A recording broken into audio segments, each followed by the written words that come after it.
चारधाम तैयारियों पर सीएम धामी की बैठक। अधिकारियों के साथ सीएम धामी ने की बैठक। 10 मई से शुरू हो रही चारधाम यात्रा।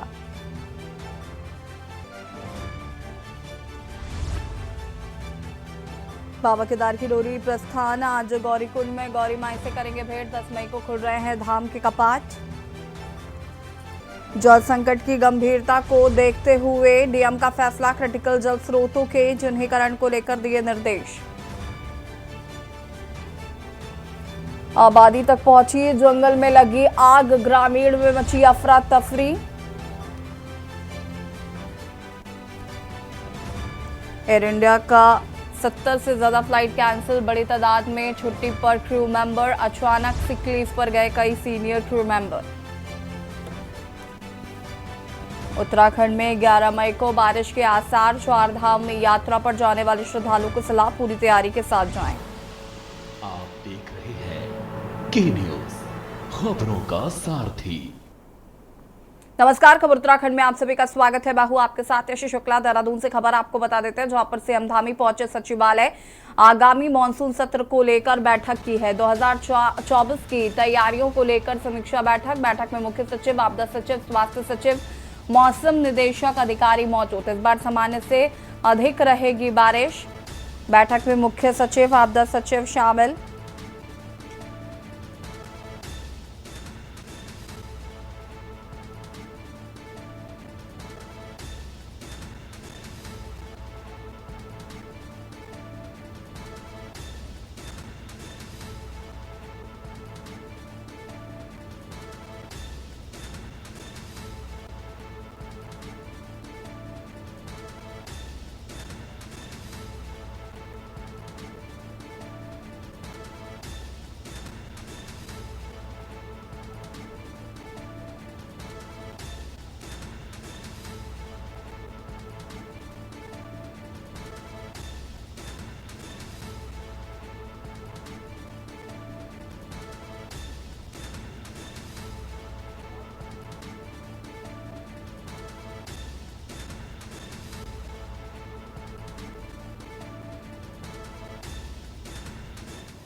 खबर देहरादून से है, जो आप बीते 6 मई को देवदोरी श्री ओमकारेश्वर मंदिर, ऊखीमठ से श्री विश्वनाथ मंदिर गुप्तकाशी से प्रकाश हेतु पहुंची तथा कल मंगलवार को 7 मई को दूसरे पड़ाव फाटा पहुंची थी। केदारनाथ धाम के कपाट शुक्रवार 10 मई को खुल रहे हैं। भगवान केदारनाथ की चल विग्रह उत्सव पंचमुखी मूर्ति की देवडोली बद्रीनाथ केदारनाथ मंदिर समिति के स्वयंसेवक एवं हक हकूकधारी पावों में बिना कुछ पहने पैदल चलकर शीतकालीन विद्या स्थल ओमकारेश्वर मंदिर ऊखीमठ से केदारनाथ धाम तक पहुंचते हैं। आज फाटा से प्रस्थान होते समय जगह जगह श्रद्धालु जन तथा स्कूली बच्चे बाबा केदार का जय घोष कर पुष्प वर्षा करते नजर आए। शिखर पर विराजमान भगवान श्री केदारनाथ जी का 12 ज्योतिर्लिंग इस दिव्य दिवस की सारे संसार के भक्तों को प्रतीक्षा थी कि भगवान के दिव्य हिमालय में कपाट खुले। आज शुभ अवसर पर इस क्रम में भगवान शिव अपने पड़ाव ग्राम फाटा से चल करके गौरी माई गौरीकुंड के दिव्य मंदिर में प्रवास करेंगे। भगवान का रात्रि विश्राम गौरीकुंड में होगा। आज मां भवानी के साथ भगवान शंकर जी दिव्य पूजन के साथ विराजमान रहेंगे और मुख्य सचिव राधा रतूड़ी द्वारा सभी जिलों में जल संकट की गंभीरता को देखते हुए जिलाधिकारियों को क्रिटिकल जल स्रोतों का चिन्हीकरण के निर्देश दिए गए थे, जिसको लेकर जिलाधिकारी देहरादून सोनिका ने बताया कि जिले में ब्लॉक स्तर पर 10 और जिला स्तर पर 20 क्रिटिकल जल स्रोतों व सहायक नदियों का चिन्हीकरण किया जा रहा है। इसमें नगर निगम, फॉरेस्ट विभाग के समन्वय बैठाकर इस दिशा में कार्य किया जा रहा है। उन्होंने कहा कि आपके सारे फैमिली मेंबर का सूची में नाम है, और जब मैं वोट डालने गया तो उसमें मेरा नाम ही गया था। वो आपका राइट जी है ना, तो इसलिए आपका मेरी जिम्मेदारी है कि मैं अपना वोट लिस्ट में चेक करूँ। देखा हो आपका ना देखा हो, लेकिन आप भी वोटर हैं और जागरूक वोटर हैं। बिल्कुल जागरूक वोटर हैं। जो हम लोगों ने पहले भी कहा था कि वोटर हेल्पलाइन ऐप में जाए। क्या कुछ कार्रवाई चल रही? ये हमारे द्वारा, हमारी जो टीम है उसके द्वारा जो हर ब्लॉक में हमको 10 स्रोतों का और हमें 20 सहायक जो ट्रिब्यूटरीज हैं उनको चिन्हीकरण करना था और उसकी प्रक्रिया गतिमान है। इरिगेशन, जल संस्थान, पेयजल निगम और फॉरेस्ट विभाग के साथ हम लोग समन्वय बिठा के काम कर रहे हैं। उत्तराखंड में लगातार बढ़ती गर्मी के चलते पानी की समस्या विकराल रूप लेती हुई नजर आ रही है। पेयजल के अलावा किसानों की फसलों की सिंचाई के लिए भी पानी की कमी देखने को मिल रही है और जिससे निपटने के लिए सिंचाई विभाग हर संभव मदद की बात कर रहा है। इस बात को लेकर सिंचाई विभाग के मुख्य अभियंता जयपाल सिंह ने कहा, पूरे प्रदेश में 1720 ट्यूबवेल से 308 ट्यूबवेल की मैदानी और तराई क्षेत्रों सिंचाई के अलावा पेयजल के लिए भी इस्तेमाल किया जाता है। साथ ही उन्होंने कहा कि इन ट्यूबवेल के पानी को पेयजल और सिंचाई के रूप में उपयोग करने के लिए अलग से समय निर्धारित किया गया है।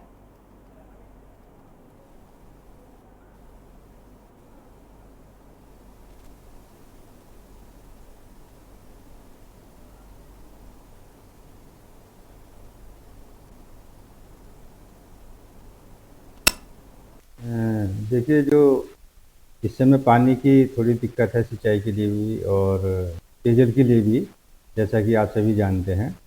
तो हमारे इस समय 1720 ट्यूबवेल्स हैं जो फंक्शनल है। कभी कभी विद्युत दोष की उसकी वजह से कभी बंद हो जाते हैं, लेकिन वो तुरंत ही ठीक कर लिए जाते हैं। उसके अलावा हमारी 382 के लगभग जो है लिफ्ट स्कीमें हैं।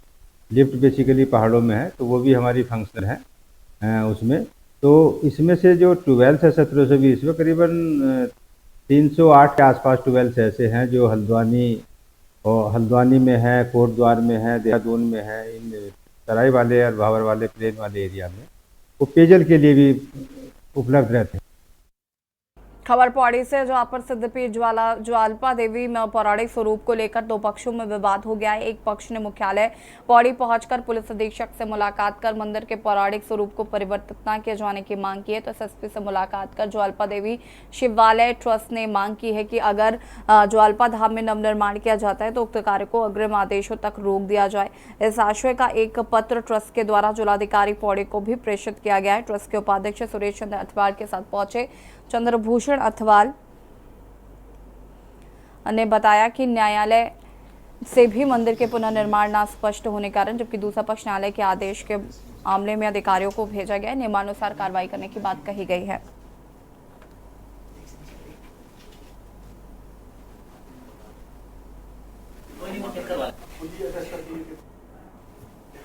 देखिए, पहले तो मीडिया बंधुओं का मैं धन्यवाद देना चाह रहा हूँ कि जो इसको बड़े गंभीरता से इस विषय को ले रहे हैं। जो ज्वाल्पा देवी का सिद्धिपीठ जो मंदिर है, ये पंडित दत्तराम अंथवाल जी ने 1892 में बनवाया है। अपने स्वयं के पैसों से बनवाए हैं। उसके डॉक्यूमेंट्री जो ये है कागज जो हमारे पास मौजूद है, और हम सोचते हैं कि जो एसएसपी साहब ने हमको आश्वासन दिया है वो उसमें कायम रखेंगे। और जिस तरह से ये लोगों की भावना से खेल रहा है और लोगों की भावनाओं को आहत कर रहा है, और आप लोगों को मैं एक जानकारी देना चाहता हूँ, जो भी मंदिर 100 साल से पुराना है, ज्वाल्पा देवी सिद्धपीठ पूजा समिति का जो मंदिर है, जो दत्तराम अंथवाल जी ने 1892 में बनाया, आप गिनती कीजिए 130-32 साल जिसको हो गए। ये ऑलरेडी पहले हेरिटेज में, और फिर इसके फैसले के विरुद्ध साज सज्जा के नाम पे इसके जो मूल स्वरूप को ढकने का प्रयास कर रहा है। हमारा परिवार बोथाराम दत्तराम परिवार इसका मूल हमेशा एक हमारे पास शिकायत प्राप्त हुई है, जिसमें एक शिकायतकर्ता के द्वारा ये आरोप लगाए गए हैं कि जो ज्वाल्पा देवी मंदिर हैं उनके विस्तार हेतु कोई व्यक्ति हैं जो कि कार्य करना चाह रहे हैं, जिसमें कोर्ट का एक ऑर्डर भी है, जिसमें रेस्ट्रेन ऑर्डर है कोर्ट का कि उसमें कोई कार्य नहीं कर।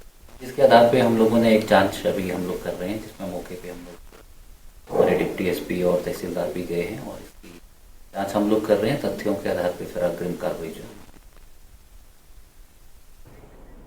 और यारों के छोटे से ब्रेक के लिए जो हाजिर होते हैं। आप देख रहे हैं के न्यूज, खबरों का सारथी।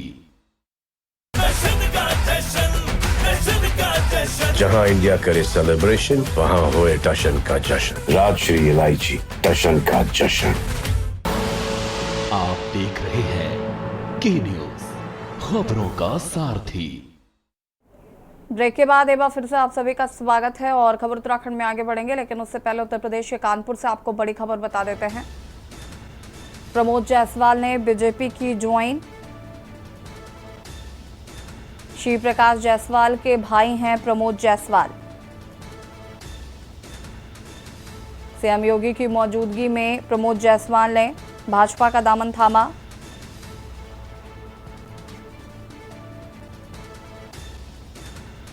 श्री प्रकाश जायसवाल के भाई हैं प्रमोद जायसवाल। -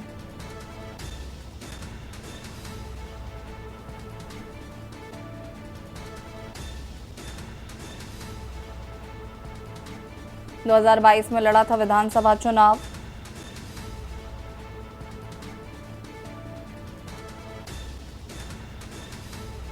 श्री प्रकाश जायसवाल के भाई प्रमोद जायसवाल ने थामा बीजेपी का दामन।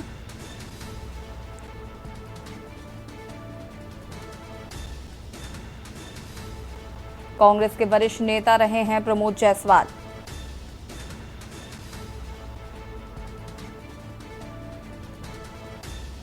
सीएम योगी की मौजूदगी में प्रमोद जायसवाल ने बीजेपी का दामन थामा।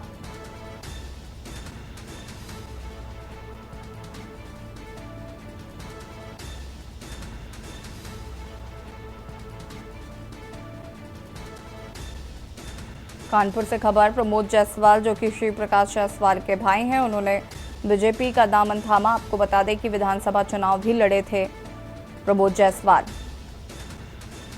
मुख्यमंत्री योगी आदित्यनाथ की मौजूदगी में बीजेपी का दामन थामा। -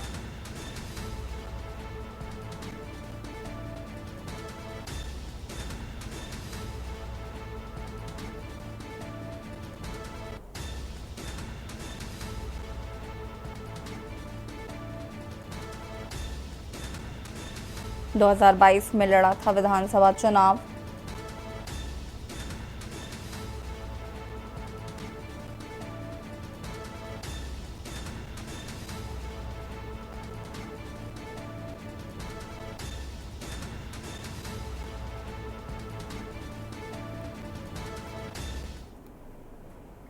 खबर लक्सर से है, जहां पर चारधाम यात्रा शुरू होने से पहले लक्सर एसडीएम और नगर पालिका की संयुक्त टीम द्वारा लक्सर बाजार में सड़कों पर हो रहे अतिक्रमण के खिलाफ बुलडोजर अभियान चलाया गया, जहां पर सड़क पर खड़े होने वाले रेहड़ी और अतिक्रमण करने वाले दुकानदारों के चालान काटकर कार्रवाई की गई है।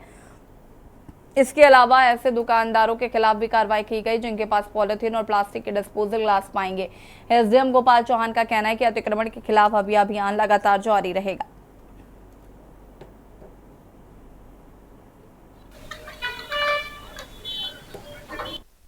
नगर पंचायत नगर पालिका आपका जो लक्सर है वहाँ पे ये कार्रवाई की गई है और कल हमने लंडोरा में भी की थी, सुल्तानपुर में भी की थी, आज भी दोनों जगह चल रही है। इसमें डीएम साहब के स्पष्ट निर्देश हैं कि बरसात से पूर्व जो भी नालों पे अतिक्रमण है या कहीं कोई अन्य अतिक्रमण है, तालाबों पे अतिक्रमण है, तो उसको हटवाना है। तो उसी के दृष्टिगत हम लोग ये अतिक्रमण हटा रहे हैं और साथ साथ जो नाला सफाई है उसको करवाएंगे ताकि बरसात में जल भराव की स्थिति ना हो। और जो ये अभियान है हमारा लगातार ये चलता रहेगा, कंटिन्यू चलेगा। और अभी तक हमने मैं यहीं की बात करूं लक्सर की तो 9 चालान अभी तक हमने किए हैं और कल हमने लंडोरा में 18 चालान किए थे। तो ये चालानी कार्रवाई भी चलती रहेगी, अवैध अतिक्रमण भी हटता रहेगा और नालों की सफाई भी चलती रहेगी। रामनगर आम की तरह ही फलों में लीची का भी बड़ा क्रेज होता है। रामनगर की लीची देश और दुनिया में अपने लाजवाब स्वाद के लिए जानी जाती है। उत्तराखंड की रामनगर की लीची की मिठास जुबान पर चढ़ती है तो लोग उसे लंबे समय तक भूल नहीं पाते। नैनीताल जिले के रामनगर, कालाडूंगी, कोटाबाग, चकलू आदि क्षेत्रों में 1700 से ज्यादा हेक्टेयर में लीची का उत्पादन होता है। उत्तराखंड के नैनीताल जिले की लीची अपने मीठे रसीले स्वाद के लिए जानी जाती है। अब ये लीची विशेष हो गई है। रामनगर और कालाडूंगी क्षेत्र की लीची को इस बार जीआई टैग भी मिला है। नैनीताल क्षेत्र में लीची के 1,70,000 से ज्यादा पेड़ हैं। इस बार 85-100 मीट्रिक टन लीची की पैदावार होने की किसानों को उम्मीद है।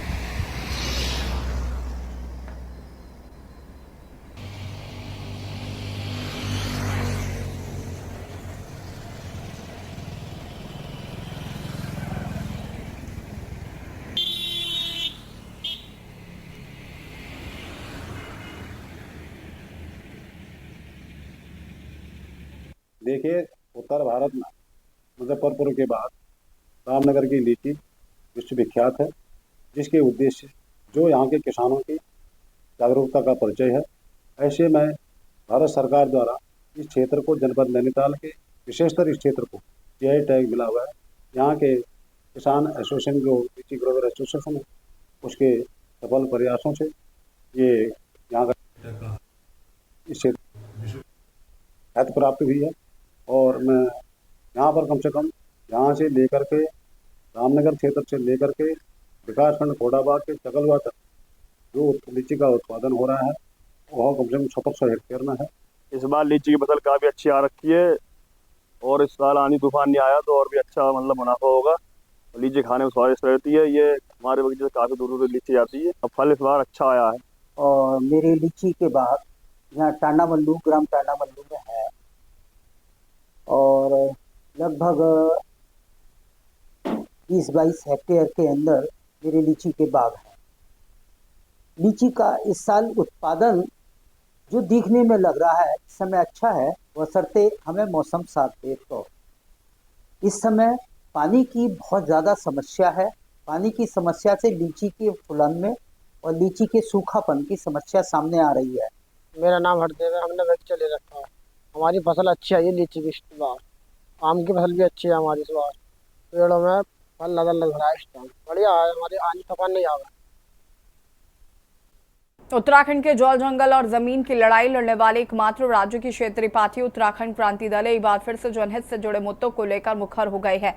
कोटद्वार में उत्तराखंड क्रांति दल ने हाल ही में राज्य में हुए विद्युत की दरों में बढ़ोतरी के साथ ही दूसरे जनहित से जुड़े मुद्दों को लेकर केंद्र राज्य सरकार के खिलाफ मोर्चा खोल दिया है। उत्तराखंड क्रांति दल ने कोटद्वार विद्युत वितरण खंड के बाद धरना प्रदर्शन करते हुए चेतावनी दी है कि यदि जनहित से जुड़े उनकी मांगों पर गौर नहीं किया गया तो वो सड़कों पर आंदोलन करने के लिए विवश होंगे।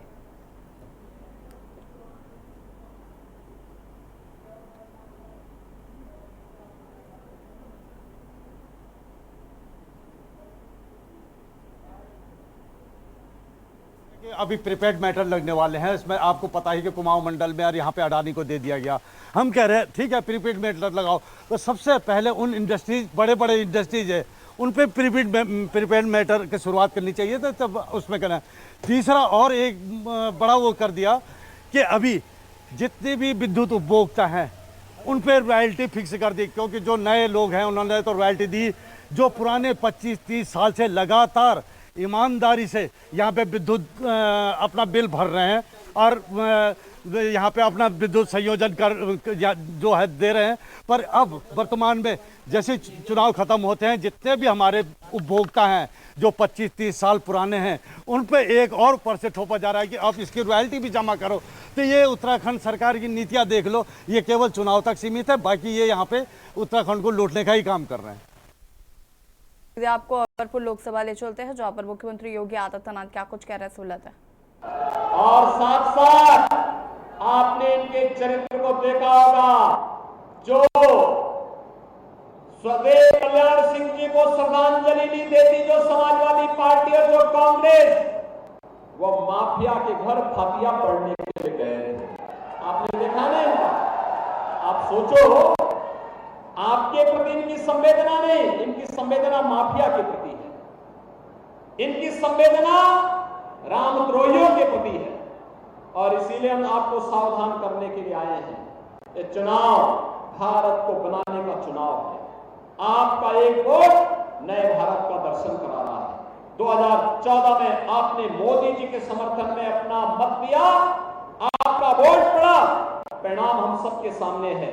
एक नया भारत दुनिया में सम्मान प्राप्त कर रहा है, देश की सीमाएं सुरक्षित है, आतंकवाद और नक्सलवाद समाप्त हुआ है और विकास के बड़े बड़े कार्य भी हो रहे हैं। मुझे बताया गया, यहां पर पहले भी बताया गया था और हम सर्वे भी करा रहे हैं कि अगर यहां पर गन्ने की गुंजाइश होगी तो चीनी मिल लगाने की जो कार्रवाई हमारी सरकार ने प्रारंभ किया है, हम जरूर इथेनॉल और शुगर कॉम्प्लेक्स की इस व्यवस्था को सर्वे की रिपोर्ट आने के साथ ही इस कार्यक्रम को आगे बढ़ाएंगे। और बहनों और भाइयों, ये विकास आज जो डिफेंस कॉरिडोर के रूप में हो रहा है, समाजवादी पार्टी और कांग्रेस के समय में तमंचे बिकते थे यहां, आज तो बनेगी देश की सुरक्षा के लिए, आज तो बनेगी यहां पर। माजी उस समय उद्योगिक मंत्री थे जब डिफेंस कॉरिडोर का हम लोगों ने शिलान्यास कराया था प्रधानमंत्री जी से। आज यहां पर बनी हुई तोप जब सीमा पर गरजेगी तो कानपुर का भी नाम उसमें आएगा, उत्तर प्रदेश का भी नाम आएगा।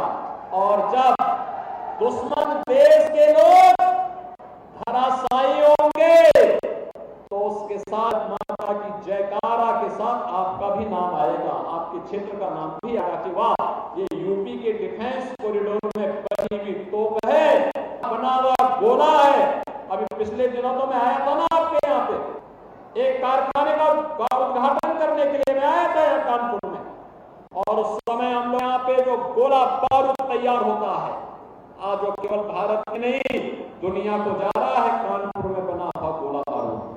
और बहनों और भाइयों, एक भाजपा कर सकती है। और गरीब कल्याणकारी की बात तो क्या, कितनी योजनाएं बनी, राशन फ्री, उपचार फ्री, बेटी की शादी के लिए पैसा दिया जा रहा है, बेटी के जन्म लेने से लेकर के स्नातक तक की पढ़ाई फ्री, उसको अलग से अनुदान भी देने की व्यवस्था कर दी गई है। और बेटी और व्यापारी की सुरक्षा की पुख्ता व्यवस्था करने के साथ साथ आज सरकार ने यह भी व्यवस्था कर दी है कि अब व्यापारी से कोई रंगदारी नहीं वसूली कर सकता, बल्कि व्यापारी को पीएम स्वनिधि योजना के साथ जोड़ करके आर्थिक स्वावलंबन की ओर अग्रसर किया जा रहा है। बहनों और भाइयों, मैं आज आपका आह्वान करने के लिए आया हूं, जो लोग देश का विभाजन करने के जिम्मेदार हैं, वे आगे भी आपको जाति के नाम पर बांट करके फिर से देश के अंदर उस प्रकार का माहौल पैदा करने का प्रयास करेंगे। लेकिन हमें तो मोदी जी के नेतृत्व में नए भारत को आगे बढ़ा करके आत्मनिर्भर और विकसित भारत बनाना है। और मैं पूछना चाहता हूं, क्या ये कांग्रेस और सपा के लोग अयोध्या में राम मंदिर का निर्माण कर पाते क्या? क्या कर पाते क्या? माफियाओं से और आतंकवादियों से लोग निपट देंगे क्या? जयापाल और राजूपाल की पत्नी को, पूजा पाल को क्या ये लोग न्याय दिला पाते क्या? बहनों और भाइयों, इनके बस का नहीं, ये सब माफियाओं के सामने घुटना टेकने वाले हैं। और आज सरकार कैसे माफिया को ठिकाने लगा करके उसके गले में तख्ती डालने के लिए मजबूर हो गया है। कहता साहब जान बकस दो बस एक बार, आगे कोई भी ऐसा काम नहीं करूंगा जो व्यापारी और बेटी की सुरक्षा के लिए खतरा बन जाए। बहनों, प्रदेश की 25 करोड़ जनता की सुरक्षा की जिम्मेदारी हमारी है, और इसमें सेल लगाने की किसी को छूट नहीं देंगे। कितना भी बड़ा माफिया क्यों ना हो, अगर उसने सेल लगाई तो हम केवल रामलला को ही विराजमान नहीं करते, माफिया और अपराधियों की राम नाम सत्य है की यात्रा को भी निकालने चलेंगे। और बहनों और भाइयों, इसीलिए आया हूं मैं आपसे कहने के लिए कि अकबरपुर एक तो नाम ही ऐसा है कि बार बार बोलने में भी संकोच लगता है। और इसलिए बहनों और भाइयों, मैं आपसे कहूंगा, ये चीज बदल लेगी। गुलामी के निशानों को समाप्त करना है, विरासत का सम्मान करना है, विकास की मुख्य धारा के साथ जोड़ना है। और उसी को जोड़ने के लिए आज हम लोग आए हैं। विरासत और विकास और गुलामी के चिन्हों को समाप्त करने का जो अभियान भारत के अंदर प्रारंभ हुआ है, हम भी अपने एक वोट से इसमें सहभागी बन सकते हैं। सहभागी बनेंगे? थोड़ा जोर से, जहां तक आवाज जा रही है वहां तक। आप भी जो लोग बाहर हैं, आप धूप में हैं, आपका अभिनंदन, लेकिन आप भी मुझे बताइए, और सड़क की तरफ भी जो लोग हैं वे लोग भी मुझे बताइए, सभी लोग सहमत है ना? विरासत और विकास साथ साथ चलेगा, गुलामी के अंशों को समाप्त करेंगे ना, तो फिर ये मोदी की गारंटी है कि होकर रहेगा। और इसीलिए 13 मई के अभी से आप भी भोले बन जाइए।